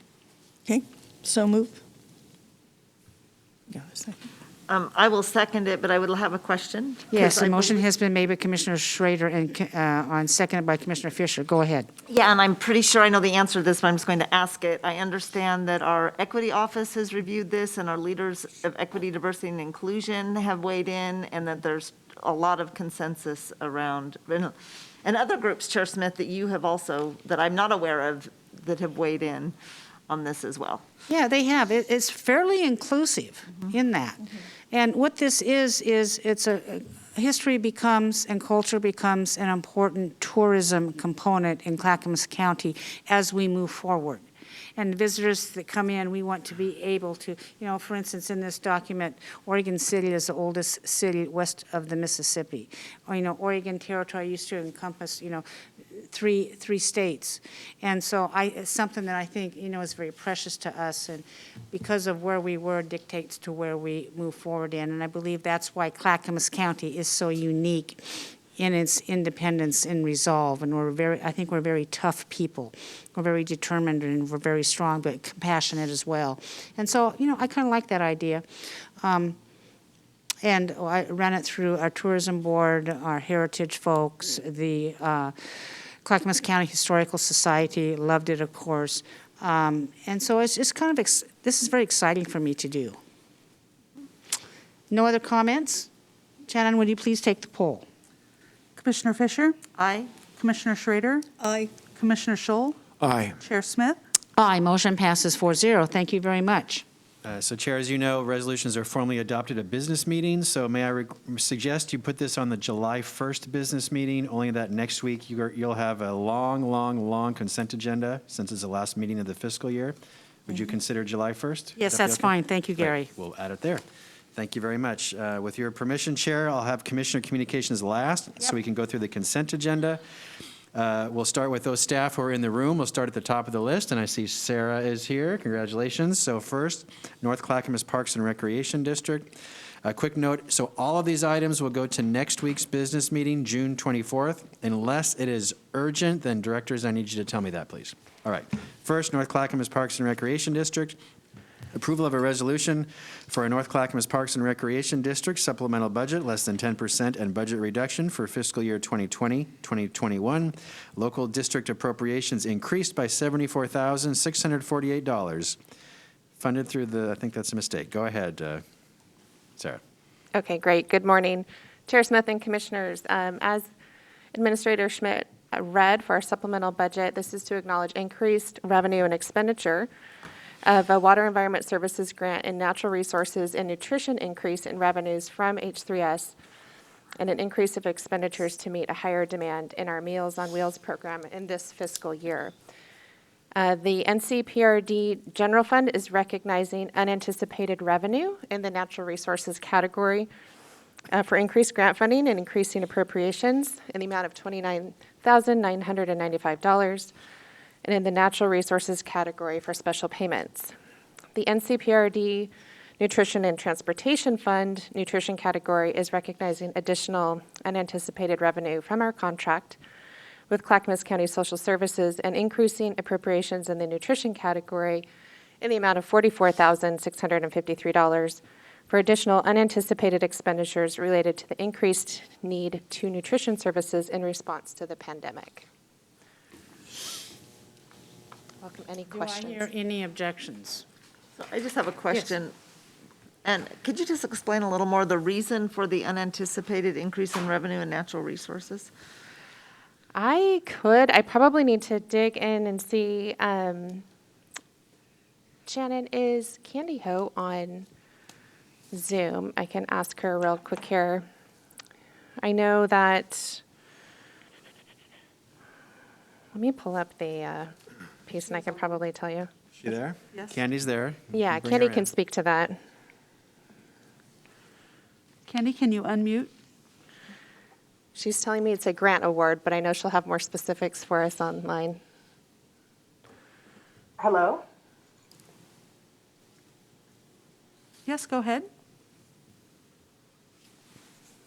Can you hear me? This is Candy Ho with North Clackamas Parks and Recreation District. And I believe the question was in regards to the grant award that we received funding through a WES grant for natural resource services in the Three Creeks area. Yes, and Candy, Commissioner Fisher had just asked for a little more specifics on that. Can you share just a general What is the grant synopsis of what that grant is for? This grant was for added support and work, I believe, in our Three Creeks natural area that's located near the aquatic park. It's owned, that area is owned by Watervent Environment Services. And our staff assists with the maintenance. Yeah. Was that understandable? I didn't hear it. We're turning up the volume. I'm very sorry. Can you restate where that grant came for on natural resources? I apologize. I believe the grant is for natural resources that are being provided in the Three Creeks area for WES. Chris Story is in the back shaking his head, yes. It comes from WES on River Health something, correct? We have a partnership for that work to take place, and so that is what's happening. Okay, so just so I understand how the intergovernmental works, WES provides a grant to Ncprd to do some natural resource work in our park. Is that right? Yes. Turn around for Chris. Chris, you're going to have to come up and introduce yourself and just state for the record, thank you kindly. I understand Meals on Wheels, but the relationships for our parks and WES is something that I need some education on, so. Absolutely. Chris Story, Assistant Director of Water Environment Services. Happy to share today. Basically, the county, this is Ncprd, not county parks. The facility is owned by WES, and there are Three Creeks there. There's a large natural area. Ncprd has a natural areas program where they administer support for recreational uses of natural areas throughout their district. We contract with them to get additional support to enhance certain areas to better support watershed activity and the public's access for it. Okay, thank you. So this is intergovernmental, interdepartmental with district and between districts, making things happen? Yes. We find it more efficient to partner with the park district because they're in that business at a much broader scale than we are. Yeah, thank you, Chris, I appreciate it. Sorry for Commissioner taking so much Schrader. time, Chair Smith, I just was interested. That's fine. Commissioner Schrader. WES has really done a good job, particularly with water and recreation partnerships. That's been fantastic. And I also want to do a shout out to Ncprd for having a pollination park program. Yeah, that was pretty cool. Good. So. Thank you. Okay, seeing no objections, it's approved. Okay, we'll add that to consent for next week. Number 2, approval of an intergovernmental agreement between North Clackamas Parks and Recreation District and Clackamas Community College for community-based instructional programs. The IGA will provide $11,631 of revenue to NCPRD. No general funds involved. Go ahead, Sarah. Great. So I have just a bit more information. The annual revenue of this IGA allows collaborations of planning, promoting, and delivering a variety of community-based instructional programs. During fiscal year 21-22, Ncprd anticipates providing services up to 31 total full-time equivalent students in accordance with an OAR here and receiving reimbursement from the college in the amount of the $631. So we do receive revenue from this for the college to provide that. Any questions? I have one, Yes. Chair. I'm assuming this is working with the Environmental Learning Center? I believe so. Okay, that would be nice if we got clarity with that. I know that that's one of Clarification on their, that. Certainly. one of their key arenas of what they do to educate in environmental education. Okay. So Yeah. if we could find out. Seeing no objections, that's a go. Okay, number 3, approval of an amendment to renew intergovernmental agreement between North Clackamas Parks and Recreation District and Clackamas Community College for Educational and Enrichment Services. The IGA represents $51,792 of anticipated instructional expenditure. Funding is included in the budget expenditures for older adult and recreation programming services. No county general fund involved. Go ahead, Sarah. Great. So on the last item, Commissioner Schrader, we have clarification. It's through the community education component. Okay, Purely. thank you. That's- Thank you, Gary. The annual renewal of the IGA for $51,792 allows Ncprd to partner with the college for the provision of program instructors to lead classes that will be held at the Milwaukee Center. They provide up to 2,448 hours of instruction with the maximum cost that's listed. Any comments? Seeing no objections, it's All approved. right. Thank you, Sarah. We'll skip county administration and move next to finance. We'll come back to county administration. Next is finance. I think Jeff Jorgensen, you're up first. First, approval of a lease amendment for the Oak Lodge Library with RCI Enterprises LLC. The amount of this amendment is $7,286.22, with an annual increase of 3% per year for a 3-year term, for a total potential contract value of $270,251.76. Library tax dollars are used to fund this lease, with no funding from the county general fund. Go ahead, Jeff. Good morning, Commissioners, Mr. Schmidt. This is a 3-year lease. Basically, it's going to carry over until the new Concord Community Center/library is completed. So it's just maintaining it in the current location for the next 3 years. Any objections? Seeing none, it's Okay. approved. Number 2, approval of Clackamas County Sheriff's Office Aurora Airplane Hangar G6 lease agreement with the Raymond V. Meyer and Mary G. Meyer Trust Reserve. The amount is $4,326, with an annual increase of 3% per year for a 5-year term, for a total contract value of $22,967.33. This is general fund dollars. Go ahead, Jeff. Yes, this is a 5-year lease. Initially, we started the lease in 1995. They had a 3-year lease period. Then after that, it fell off to where the sheriff's office was just paying month to month.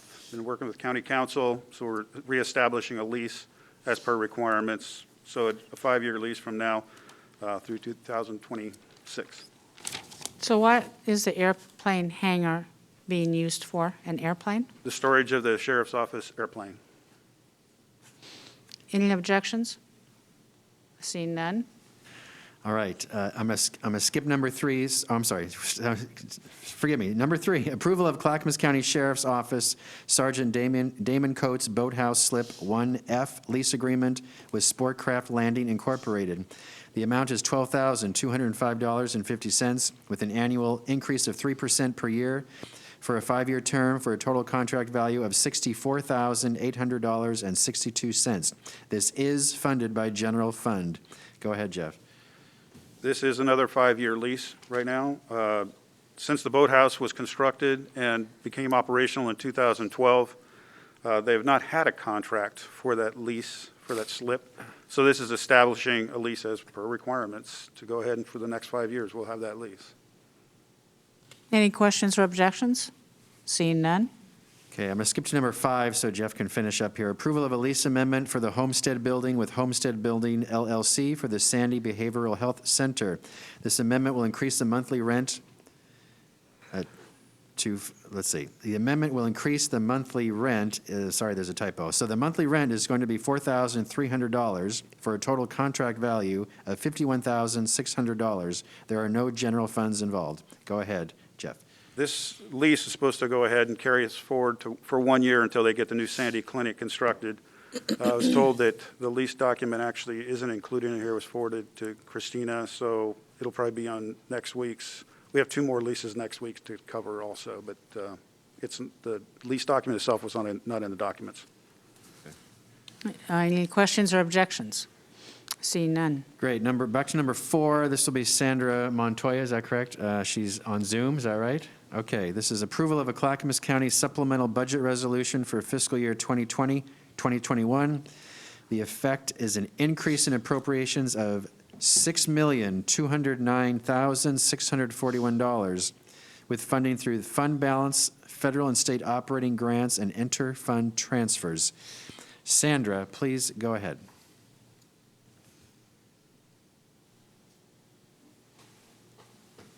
Is she there? Sandra, can you unmute?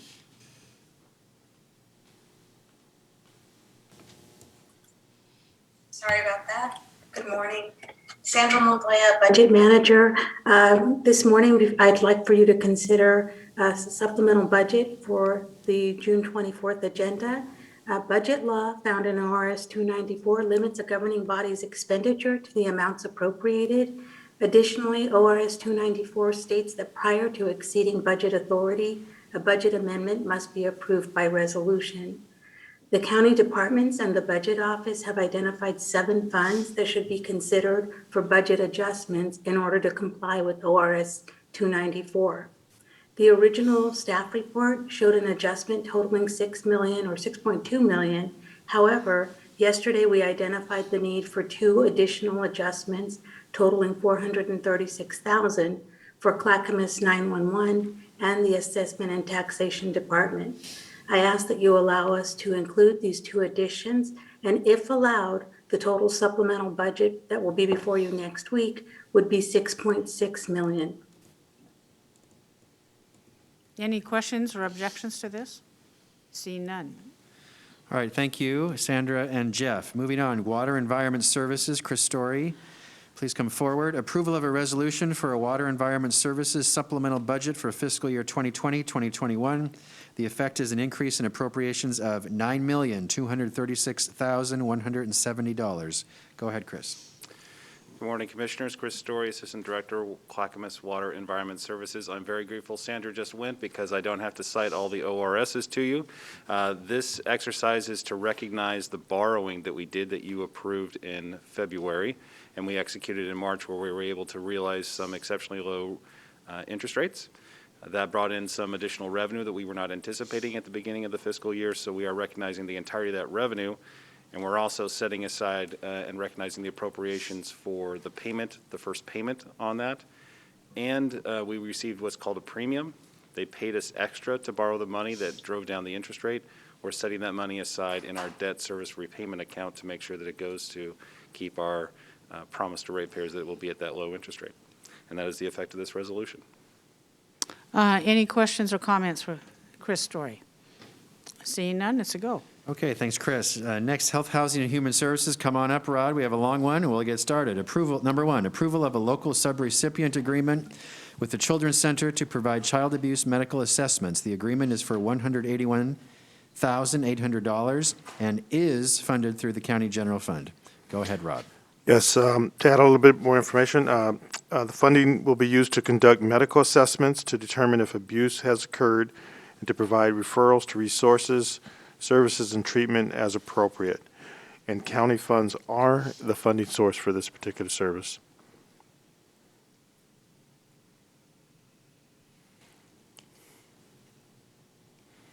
Excuse me, any comments or objections? Thank you, Rod. All right, number 2, approval of a subrecipient grant agreement with Community Living Above to provide youth marijuana and substance abuse prevention efforts in Westland, Wilsonville. The amendment adds $30,000 for a maximum value of $120,000 and extends the date to June 30, 2022. Funding is through marijuana tax revenue. No county general funds are involved. Go ahead, Rod. Yes, and that's about all we have to report on that particular grant. So. Any comments on this? All right, number 3, approval of a subrecipient grant agreement amendment with Todos Juntos to provide kindergarten readiness partnership and innovation services. The amendment adds $67,630 for a maximum value of $286,341 and extends the end date to September 30, 2021. It is funded through the state of Oregon. No county general funds are involved. Go ahead, Rod. Yes, and the only piece to add here is it's a partnership extension services to families in kindergarten-age children in Oregon Trail and Estacada school districts. So this is a service that would serve the rural area. Great. Any objections? Seeing none? Number 4, Oh, approval of a excuse me. local. Excuse me, Commissioner Schrader. Yeah, I don't have an objection. I'm really happy to see this, actually. What's the possibility of, in long-term, expanding these kinds of opportunities? Because I know that Multnomah County is moving forward with a preschool for all program. And one of the things at the early childhood, if you catch things early, then you're not going to be spending money on the back end, and you can pick up on abuse, the whole 9 yards, abuse issues, so on and so forth. So this is really great. Is there any talk at all about expanding this county-wide, or is this just a one-off with one organization? This particular, let me see. It's totally, they're a good organization. I know Yeah, the that. Kindergarten Readiness and Partnership Innovation, there are probably other sites also being funded, or other nonprofits Okay. being funded to service other sites throughout the county. Can we find out, Rod? That'd be great. Yes, Okay. and they might be on this list because these are all renewals, but if they're not, I'll find that out for you. Okay, thank you. Great, thank you. All right, number 4, approval of a local grant agreement with Clackamas Women's Services for shelter advocacy and crisis domestic violence services. The agreement is for $214,696 and is funded through county general funds. Go ahead, Rod. Yes, so the only added piece, Clackamas Women's Services would provide emergency shelter housing, 24-hour crisis line support, and advocacy services to domestic violence survivors. And as mentioned before, this is a general funded program. Commissioner Fisher? Yeah, so I just want to get my head around this. This was one of the testimonies we heard at the Budget Committee, and I've been asking to try to get some information, and Kimberly, my policy advisor, is helping me get more information. But is this amount reduced from what this organization received last year? Could you just describe that? And also, I don't mean to go back to the children's the child abuse assessments, but I'm wondering if that's also the same. And just sort of explain what's happened, and so I can get an understanding. So basically, that funding has been coming to children, family, community for several years, probably at least 10 years almost. And so what's happened over the course of time is that the same amount of general fund is coming in, but the cost, overall cost for staffing and the whole infrastructure is increasing. So basically, at some point, you have to get to where something needs to be cut. In the past, we've been able to subsidize the general fund money with other funds, but this year those funds are not available, so there's nowhere else to go other than to have the nonprofit receive the cut at this moment. So that's basically what's happening. And do we know what impact and how much the cut is and what impact that has on their ability to provide the services? This particular cut was about $23,000, and that's more of a complicated question than it sounds, because Clackamas Women's Services overall receives multiple grants from the county for multiple things, and so the $23,000 cut overall may or may not affect a certain service. It's really going to depend on how that nonprofit handles the $23,000 cut. So in a budget of, say, 200, and this 200 is just one piece of their full funding package, you'd really have to look at their total budget, which is probably over $1 million, and look at what are you going to reduce. If I was doing the contract, I'd be saying if I'm giving you less money, and say it's 10% less, then I'd expect 10% less service to be provided. I mean, just to be fair with the nonprofit, that's how I would do it. But oftentimes it's going to be up to the nonprofit to say, okay, we'll do less of this and more of that, or we want to move this to this type of service as opposed to the other type. So that's why it's more of a complex thing, and I think the exercise we have going on the side with staff asking these nonprofits what exactly happened to their services is a good exercise, and I think we'll be getting those results sometime this week. Oh, good. So one of the other issues that I've heard is that this reduction, which results in reduction to domestic violence shelter services, is in conflict with our requirement to not reduce services with our expectation of receiving supportive homeless services dollars, and so I'm just concerned about that. Yeah, and I think County Council looked at that issue several weeks ago and found that we were not in violation of whatever agreement the Supportive Housing Services was putting in play in terms of defunding.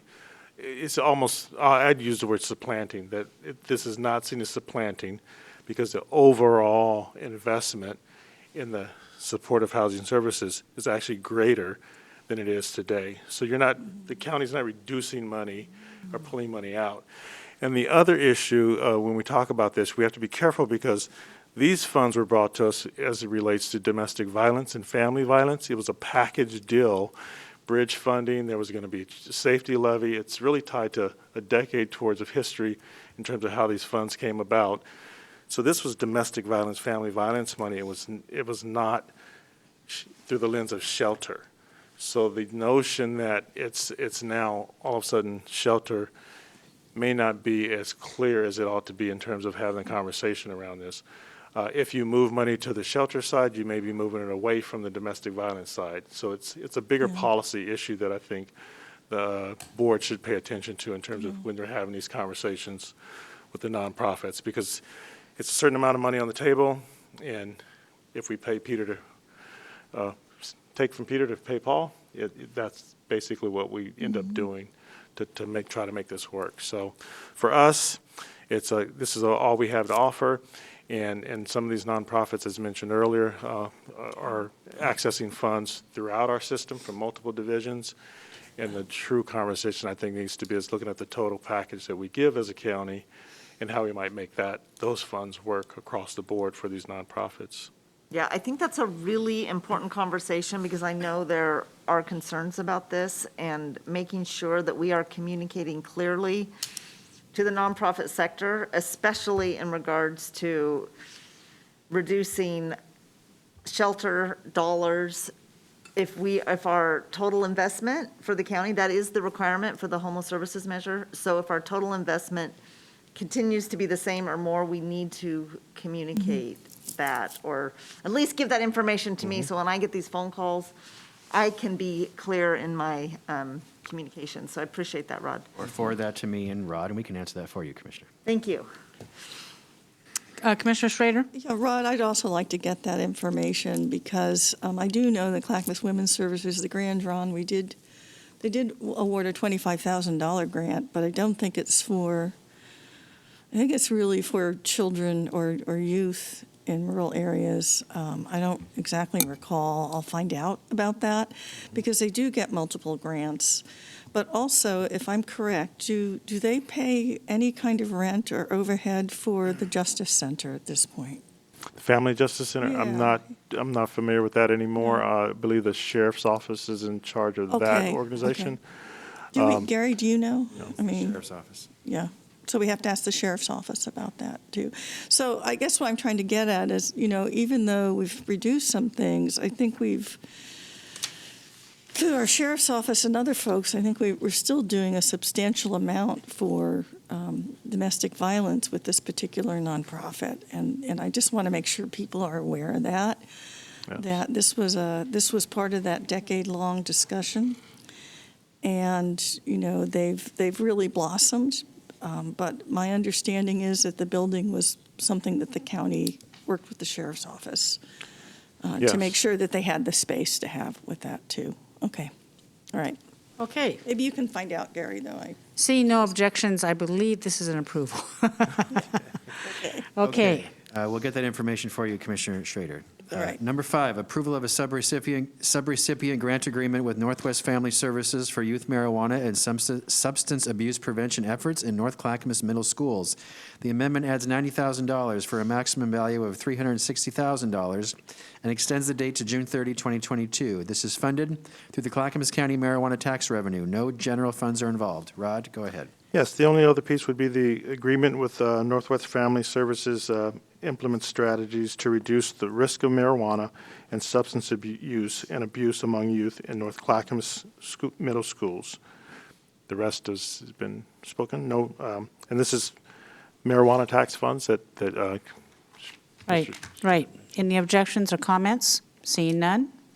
Number 6, approval of a local subrecipient grant agreement with Northwest Family Services for children of incarcerated parents and parenting inside-out services.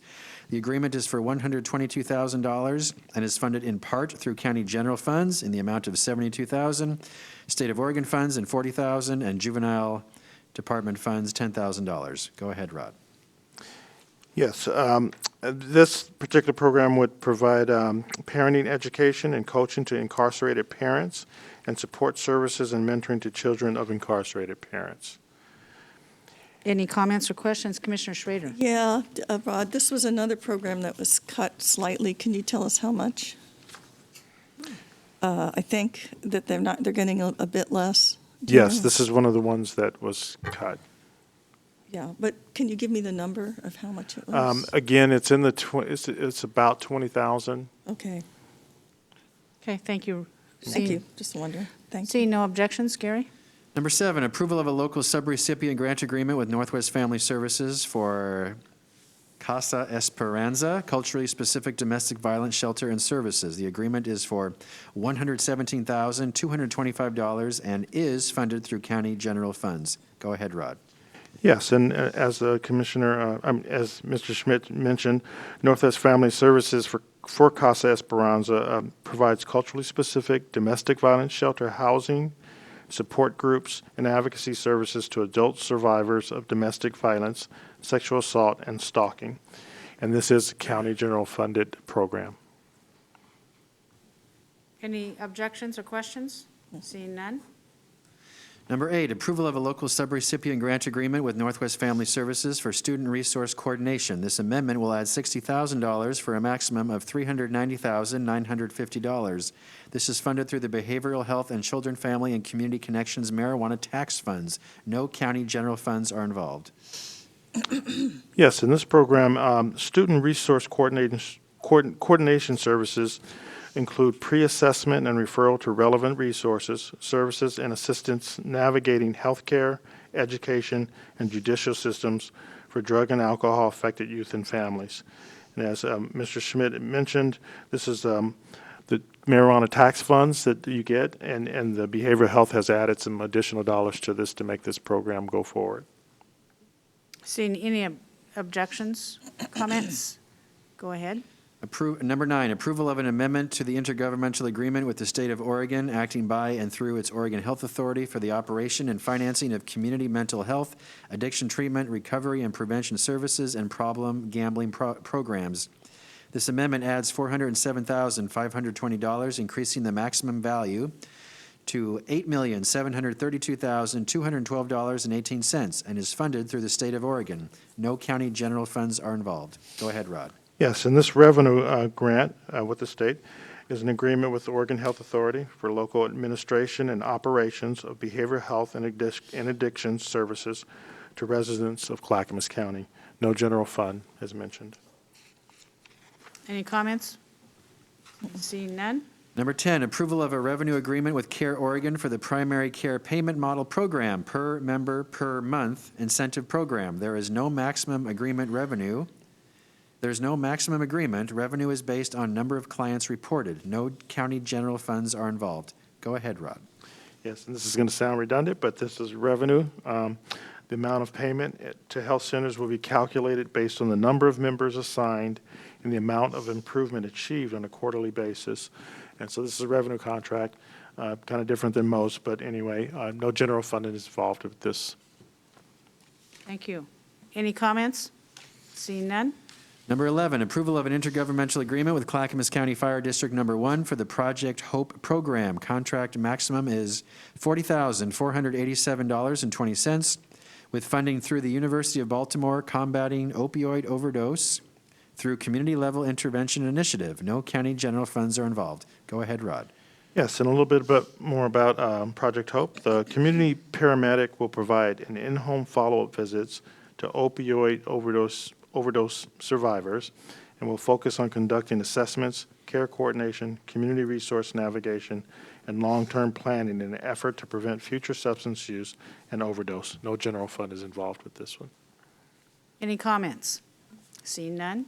Number 12, approval of an amendment to the interagency agreement with Clackamas Health Centers Division for the school-based health centers operating funds. The maximum agreement value is $213,250 with funding through public health. No county general funds are involved. Go ahead, Rod. Yes, and the Public Health Division is seeking amendment on this one. Would put health centers for operating funds to provide primary care services at Rex Putnam, Oregon City, and Sandy school-based health centers. No general fund is involved. Any comments? Seeing none? Number 13, approval of an amendment to a grant agreement with Northwest Housing Alternatives for emergency shelter services. This amendment adds $132,240 with a new maximum value of $344,311. This is funded through the state of Oregon with no county general funds involved. Go ahead, Rod. Yes, Northwest Housing Alternatives will provide emergency shelter services to unhoused individuals and families in Clackamas County with this grant. No general fund is involved. Any comments? Chair, I have a question. Commissioner Scholl? Mr. Cook, what period of time will that cover? This will cover, this is actually going to cover up to June 30, 2021, but this amendment will then allow for, they'll be eligible up for year 2 term of July 1, 2021 to June 30, 2022. So do I understand that $132,000 will be spent between now and the end of the month? The way this is written, I would have to say yes, that it looks like that's the amount that they have available up to June 30, the next 2 weeks, apparently. But the contract itself will create a pathway to probably add other dollars down the road if they could become available. Okay. Any other comments? Seeing none. All right, number 14, approval of an amendment to a grant agreement with Clackamas Women's Services for emergency shelter services. This amendment adds $117,760 for a new maximum value of $229,689. It is funded through the state of Oregon. No county general funds are involved. Go ahead, Rod. Yes, Clackamas Women's Services, this is for emergency shelter services for individuals and families who are survivors of domestic violence, with the goal of achieving permanent housing and other positive housing exits. No general fund is involved, and this is set up the same way as the previous document that we referred to. Any comments? Seeing none. Gary? All right, congratulations, Rod. Thank you Yeehaw. very much. Thank you. I may quickly go back for 2 corrections, Commissioners. First, the North Clackamas Parks and Recreation District, item 2 and 3, the IGAs with Clackamas Community College. Your packet had an unsigned IGA, but we now have signed copies by Clackamas Community College. May we add those to your packets for next week? Sure. Is that no acceptable? problem. Thank you. And next, for Finance, number 5, the approval of the lease with Homestead Building. Jeff sort of said this, we don't have the final lease yet in your packet, but we will add that when this goes on next week's consent agenda. Is that acceptable, or do you want to see it one more time before we put it on your I think business? that's acceptable. The board members can read through it ahead of time. Great. Thank you very much. All right, next, Transportation and Development. Dan Johnson, come on down. Number 1, approval of an intergovernmental agreement between Clackamas County and the Oregon Department of Transportation for OR 212 at Foster Road intersection signal improvements. The agreement value is $20,000, funded through the road fund. No general funds are involved. Go ahead, Dan. Yes, essentially, Oregon Department of Transportation is requesting a formal agreement with Clackamas County Department of Transportation Development to provide intersection signal improvements for Oregon Highway 212 at Foster Road. Total project cost is estimated at $45,000 and is subject to change, but DTD would be responsible for $20,000 towards the cost of the project, and ODOT would be responsible for all the remaining costs. Essentially, this agreement kind of establishes roles and responsibilities. Be happy to answer any questions. Any comments? Seeing none, let's go. Number 2, approval of an amendment to a supplemental project agreement with Oregon Department of Transportation for the Jennings Avenue, Oregon 99E, I think that should be E, to Oatfield project. Amendment incorporates language changes to the original supplemental agreement. Overall project cost estimate is $5,277,909. Funding is through Federal Surface Transportation Program funds of $3,625,283. Surface Transportation Program Fund Exchange, $1 million. The county match is $652,626. And Dan, how is the county match funded? please. County match is funded through, I believe it's road fund. I'm pretty sure it's not general fund. but- No, it is, there is no general fund associated with this whatsoever. Great. Correct. Yes, Mr. Assistant Director Besser confirmed it's road fund. Okay. Thanks, Mike. Oh, go ahead. In short, hey, this is pretty simple. All this is an amendment is essentially to incorporate incorporate language in the Clackamas County certification and the ADA process. Essentially, some increased project costs, revised ADA language, and revised indirect cost language, related rate language. Update certification status and identification language, and add a new paragraph regarding right-of-way, signature authorization, and survival language. Amendment 1 does not change the duration of the agreement, which is completion of the project or 10 years after execution of the supplemental project agreement, which occurred on July 18, 2017. So, Any questions or comments? Seeing none. Number 3, approval of a master grant agreement with Oregon Department of Transportation for Fund Exchange Program. Annual funding varies and is determined by the Oregon Department of Transportation. The current total amount available to Clackamas County is $4,071,006.53. No county general funds are involved. Go ahead, Dan. so there's a lot in this document. I'm going to kind of cut to the chase for you and kind of simplify this a little bit. Essentially, we are allotted certain federal funding to do some projects. And basically what this fund exchange is essentially exchanging those funds with the state of Oregon to allow us to not have to meet all the federal requirements for the state funds that come down. Essentially, if you look at capital projects, paving projects, things like that, that have federal money involved in them, they usually have a higher overhead because you've got to do more monitoring, et cetera. There are requirements on how those funds get spent. They have to be associated with road projects, which are identified in your packet, and we identify what projects we're looking to spend these monies on. But essentially, it's a cooperative agreement with ODOT to exchange funds to allow us more flexibility. Okay. And this is a master agreement around that. And we have Mike Besner on Zoom if there are any more detailed questions. Any comments or questions? Seeing none, that's a go. Number 4, approval of a contract with Brown Contracting for the Sunnyside Road ADA ramp improvements, 132nd to 162nd. Contract value is $1,477,774. Funding is through the county road fund. No general funds are involved. Go ahead, Dan. Thank you. The contract will retrofit essentially 24 signalized intersection corners and 6 non-signalized intersection corners for ADA compliance. Essentially, this is the work we've talked about previously. We have to go in on our urban roads and do ADA enhancements before we go in for the paving package. That is what this work is regarded to. Work consists of furnishing, installing, removing temporary traffic control devices, temporary erosion control measures, constructing concrete curb ramps, retrofits, constructing pedestrian push-button retrofits, installing and reinstalling new permanent sign and pavement markings, and other incidental work. The project work is anticipated to begin in the summer of 2021, following contract signing. Substantial completion will be no later than November 5th of 2021. Thank you. Any comments or questions? Seeing none. Number 5, approval of a contract with Traffic Safety Supply Company for the purchase of sign and safety materials. Total contract value is $800,000 until June 30, 2027. Funding is through the road fund. No county general funds are involved.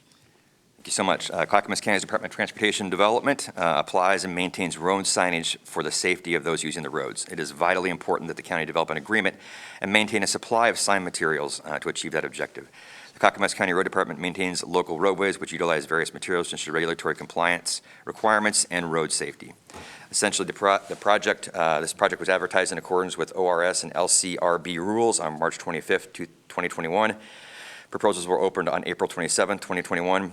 The county only received one proposal, essentially Traffic Safety Supply Company. An evaluation committee of this proposal reviewed it and found it consistent with agreed upon pricing. I'd be happy to answer any questions. Any comments or questions? Seeing none, that's approved. All right, thank you, Dan. Last topic, last item, county administration.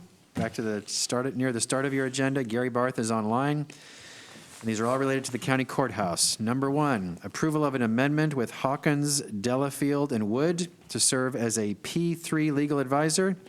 The amendment is in the amount of $1 million for a total contract amount of $1.5 million. Funding is through the county general fund, but 50% of the amount will be paid by the state of Oregon through the Oregon Courthouse Construction and Improvement Fund. Gary, please go ahead. Good morning, Commissioners. Gary Barth, Project Manager for the County Courthouse Project. The next three consent items are all related. As you are aware, we hired 3 subject matter experts in public procurement processes, the P3 process, a financial advisor, a transactional advisor, and a legal advisor. Excuse me one moment. My battery decided to die as I was speaking. I don't know how that timing works. You're still here. Keep going. I'm coming back. My apologies. The first one that you have before you is the Hawkins agreement. Hawkins is our legal advisor. You have met all 3 of... Is he gone? Oh, no. All right. Well, while let me finish. So there's, as you mentioned, 3 different contracts here, as he discussed. The first one is for the legal advisor. The second one is for WTP America. Well, we'll do them one at a time. So let's just wait a second. Is he coming back? Can I quick run to the restroom? Yes, go rejoining. ahead. Yeah. Yes. Take a quick break then. He's rejoining the meeting, yes. Okay. You know, you love technology and you hate technology, right? Yeah.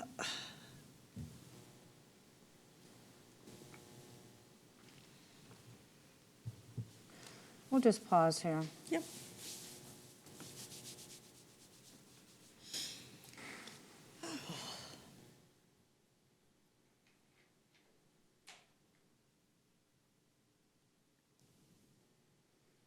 My only question in that, we're assuming that this funding is approved by the state of Oregon. Are we getting the cart ahead of the horse here? Now, correct me, Elizabeth, wasn't this funding already provided in the first agreement we already received from the state?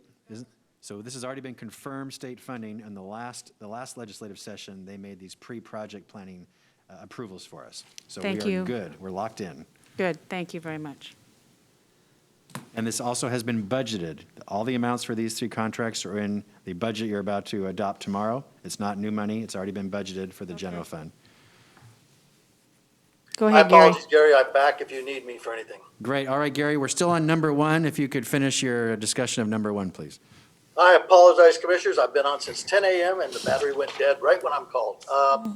So these consultants you've all met, we've broken this project down into 3 phases. Phase 1 was getting it to the procurement preparation, which you authorized at your May 20th business meeting. That concluded phase 1.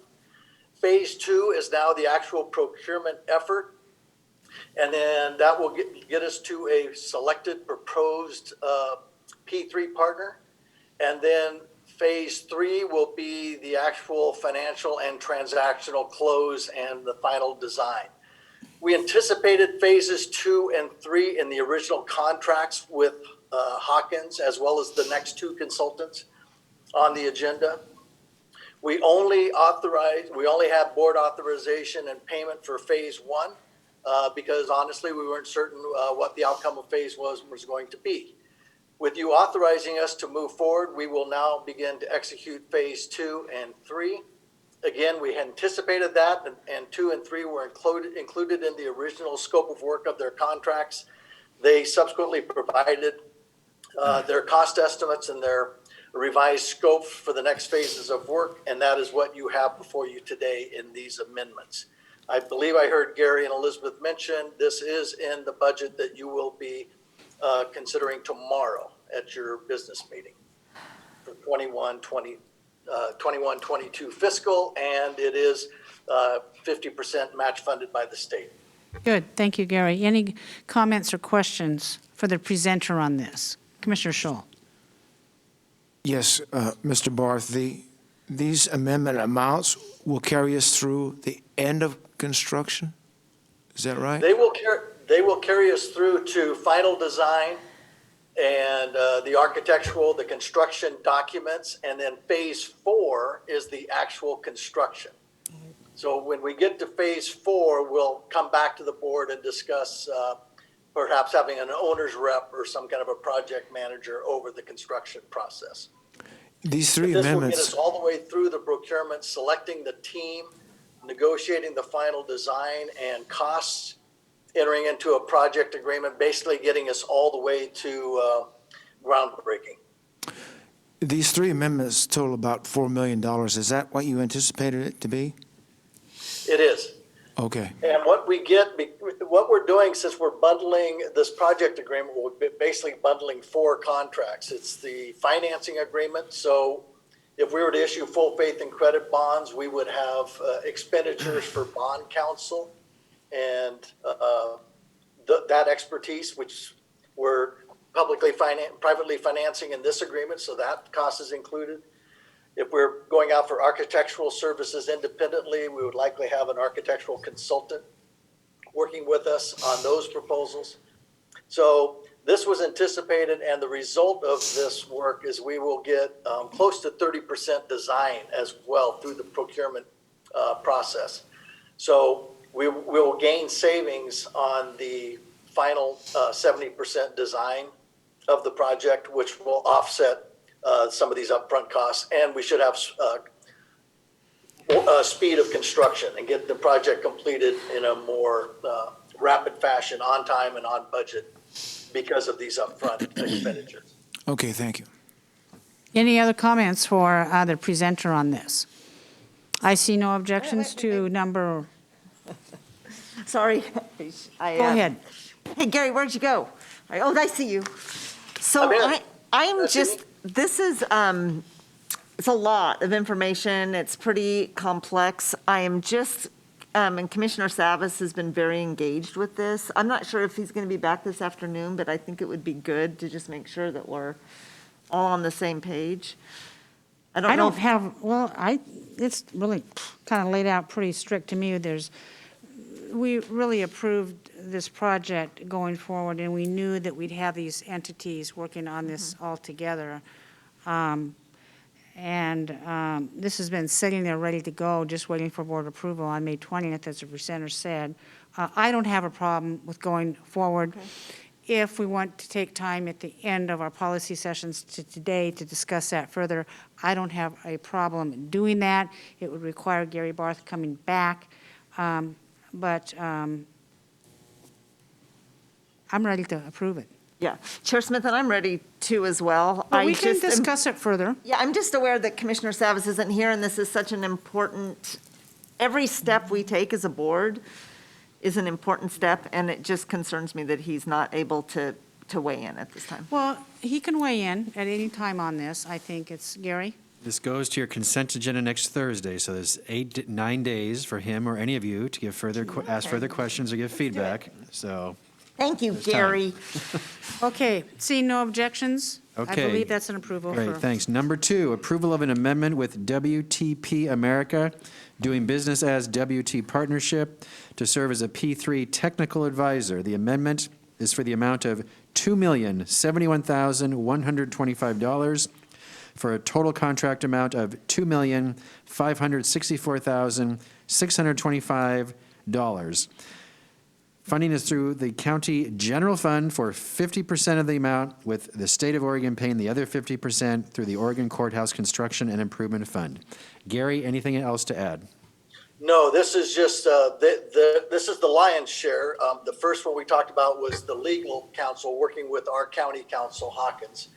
WT is our technical advisor. That is a team of architects, engineers, designers, sustainability experts, and cost estimators. And so they'll be doing the heavy lifting during the procurement process. They'll be evaluating all of the proposals, providing us guidance on compliance with the RFP, and working on the final refinements of the 30% design solution. So same story as the previous one, but that is their focus, is on the technical side.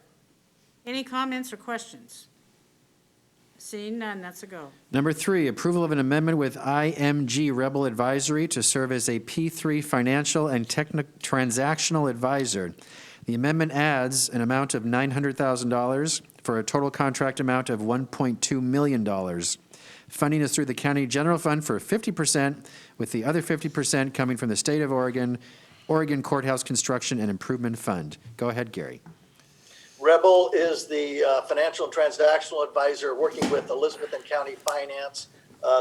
They'll be instrumental in developing the affordability ceiling and adherence to that during the proposal process, working with Elizabeth on the long-range cost estimating and financial plan forecasting, providing guidance with us on the state funding agreement and when the state match would be applied, and also being intimately involved in the financial closing of the project agreement and ensuring all of the legal and technical aspects of the financial closing are in place. Gary, does Rebel work with Hawkins, Delafield, and Wood as legal advisors as well? Yeah, all three of those advisors work as a team, and I kind of chair that team. We meet every Monday at 9 o'clock in the morning and review our game plan. And Rebel and Hawkins have worked in the past. They were partnered together on the Howard County. WT's kind of new to that partnership, but they have quickly gelled over the last 9 months of the procurement preparation process. We've got a very solid team approach here. So good. Nobody's stepping on each other. We have very clearly defined roles and responsibilities. Thank you very much, Gary. Any objections? Hearing none, that's a go. Okay, thank you, Gary Barth. That is the end of the consent agenda request list. All of this will go to next Thursday, June 24th meeting. So not this week, but next week. The last item today is Commissioner Communications. Would you like to do that this afternoon, Chair? Yes, I would.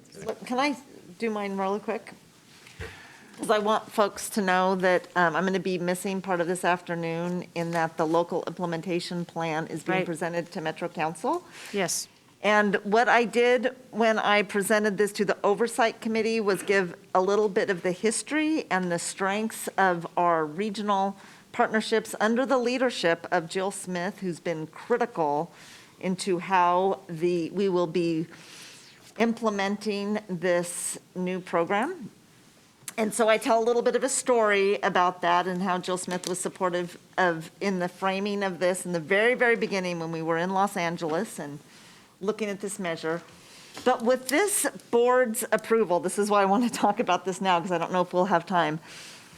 I would like to also talk about how we framed in the beginning of this effort the importance of local autonomy and that Metro is a convener but does not direct policy. I think we've been pretty clear with that. Right. Yeah. But that was beyond what I did at the Metro Oversight Committee. So I just wanted to just let this board know. I'm just going to put that in as to how we were framing this and give a little bit of the history because that is my charge in introducing Clackamas's local implementation plan and the importance of that. I don't have a problem with that. I don't. I think Metro needs to know that counties do this better than they do. That's right. And you're probably more tactful than me in saying that. Right? Mm-hmm. Okay, well, I will go forth and speak our truth. So thank you, Chair Smith and Commissioners. You bet. And seeing no other business, we'll recess until 1:30 this afternoon, Gary. Thank you. Okay.